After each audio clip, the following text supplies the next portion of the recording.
The whole African continent is still a colony, and we are saying this because of what happened when Nelson Mandela's grandson spoke at the inauguration of Nelson Mandela Stadium in Algeria, whereby he spoke about the freedom of the Western Sahara. Let's just listen to what Nelson Mandela's grandson said in his speech.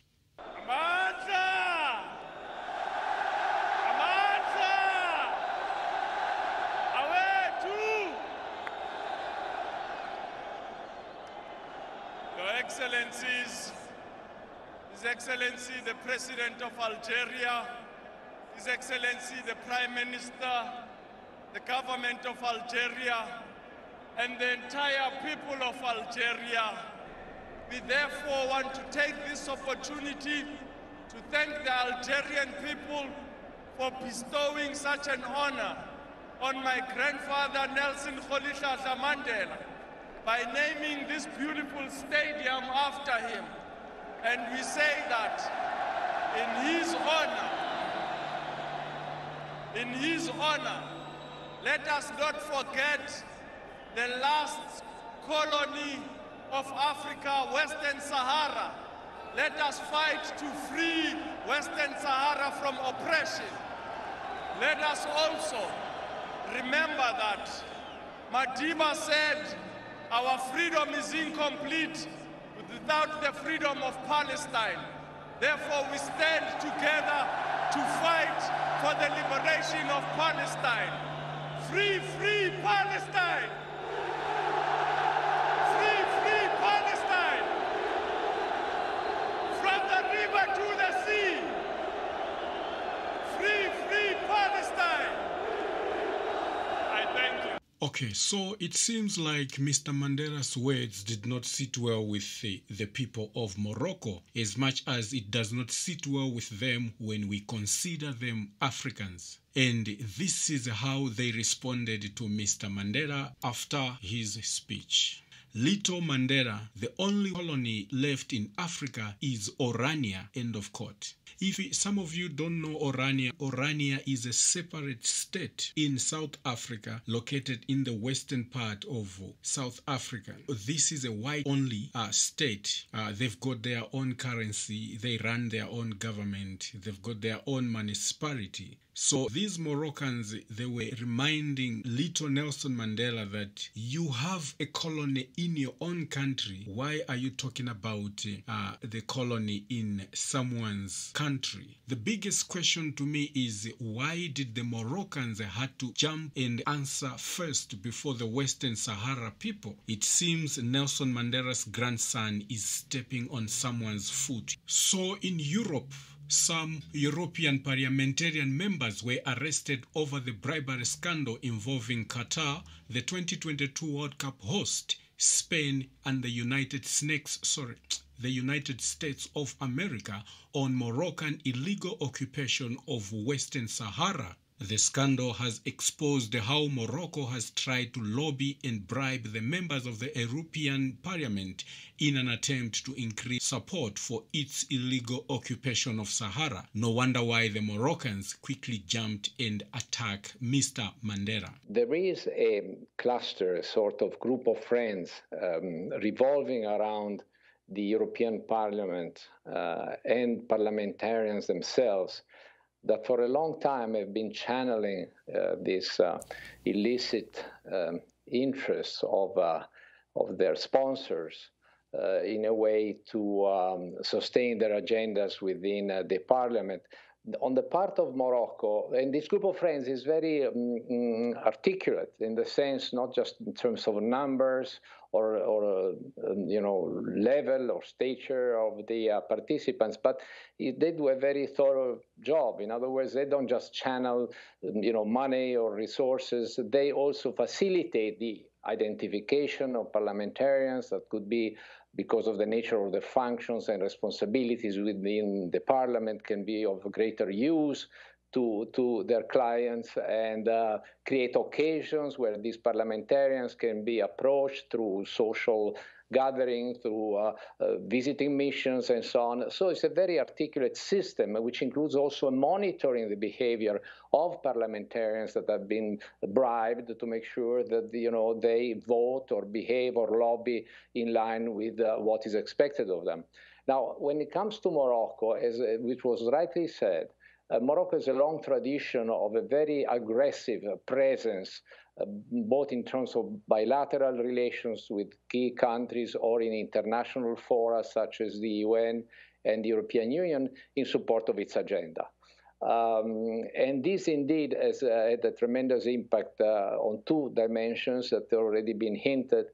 One, of course, in the sphere of economic and trade relations, and we are talking about the European Union in this particular instance, where repeatedly, though Morocco has been trying to include the territory of Western Sahara in these agricultural fisheries agreements with the European Union. This is very important because Western Sahara is very rich in fishing fields of Western Sahara, among the richest in the world. Western Sahara is a major producer of phosphates that are extremely important for the production of fertilizers and so on. So whenever Morocco was signing any trade agreement with the European Union, it was very important that these agreements should include the territory of Western Sahara. And this is where the lobbying effort of the Friends of Morocco became extremely important, so much so that twice the agreements between the European Union and Morocco included the territory and resources of Western Sahara, and twice the European Court declared these agreements invalid. And yet again, the parliament is reviving an effort to sign a fishery agreement with Morocco, including Western Sahara. So actually, there's also this attitude of the European Parliament is, to say the least, revealing of a certain extreme strength of Morocco in that forum. Now, on the question of Western Sahara is a part of the greater lobbying effort of Morocco, not just in the EU, but also vis-à-vis the United Nations, because basically what we have in Western Sahara is an illegal occupation of a former colony. When Spain left in 1975, Morocco occupied illegally, in collusion with the Spanish authority, the territory. Under UN Charter and international law, the Sahrawis should have been allowed a referendum for self-determination, which is the way it happened in many former colonies in Africa and elsewhere. This referendum was never held. Morocco doesn't allow this to be held, and it has since 1975 been occupying illegally this territory. So this is the context.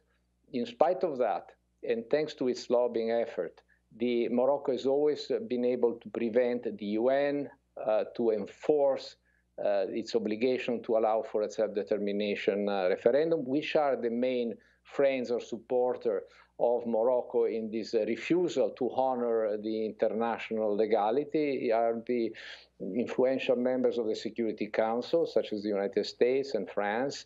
In Europe, Spain, the former colonial master of Western Sahara, also is very supporting of Morocco's reluctance or refusal, indeed, to grant these people what is owed to them. At African Eyes Media, we believe in history because history has been proved out of all the studies we get from the school to be the best qualified to reward our research.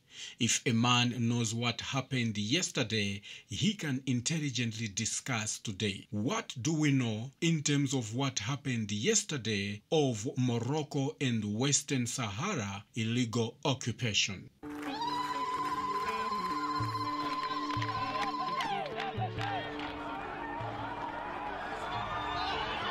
Western Sahara, where peaceful protesters led by women are beaten in the streets.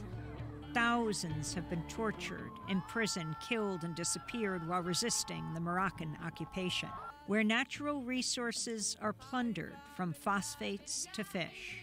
يعني احنا هذا هو I say that our damnation comes from the natural resources we have here. If it wasn't for these natural resources, Morocco would never have invaded Western Sahara. Where a massive wall divides a people, the Sahrawi, the native population, denied a vote for self-determination. If we don't speak out, especially us as victims who have suffered all of this, if we don't speak out and defend our cause, this problem will remain. Western Sahara, the center of a 4 decades-long struggle for independence from Morocco, its neighbor to the north. Morocco has occupied the territory since 1975 in defiance of the United Nations and the international community. The story of Western Sahara is one of colonialism, plunder, and resistance. It's also a story rarely told in the international media. And it's here in Western Sahara where the scholar Noam Chomsky says the Arab Spring first began in late 2010, before the uprisings in Tunisia and Egypt. The Moroccan forces came in, destroyed the tent cities, a lot of killed, wounded, and so on, and then it spread. But the struggle in Western Sahara dates back much longer. For nearly a century, Western Sahara was colonized by Spain, but the Spanish occupation ended in 1975, setting off a regional fight. On October 31st, 1975, both Morocco from the north and Mauritania from the south invaded Western Sahara as Spain withdrew. Days after Moroccan troops invaded, King Hassan II ordered hundreds of thousands of Moroccan citizens to enter Western Sahara in what became known as the Green March. Mauritania would withdraw less than 4 years later, but Morocco has remained to this day. Just days after the Moroccan invasion, Secretary of State Henry Kissinger privately told President Gerald Ford he hoped for a, quote, rigged UN vote at the Security Council to confirm Morocco's claim over Western Sahara. About half of the Sahrawi population fled the invasion to neighboring Algeria, where they settled in refugee camps in the middle of the desert. The Moroccan invasion set off a 16-year-long war with the Sahrawi liberation movement known as the Polisario Front. Morocco's army, with the help of U.S. military aid, drove the Polisario to Western Sahara's eastern desert. Morocco then created the world's longest minefield and built the second longest wall on Earth with the help of U.S. weapons companies Northrop and Westinghouse.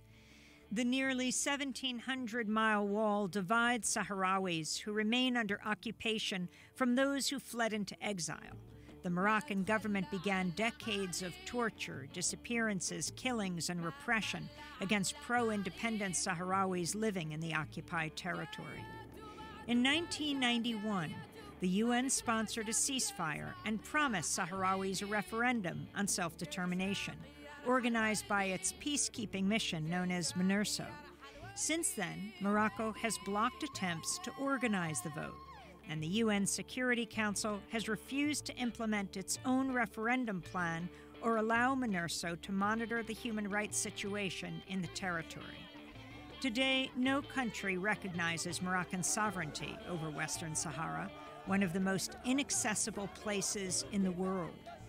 And the international media has largely ignored the occupation, in part because Morocco has routinely blocked journalists from entering Western Sahara. Morocco, the colonizer of the so-called last colony of Africa.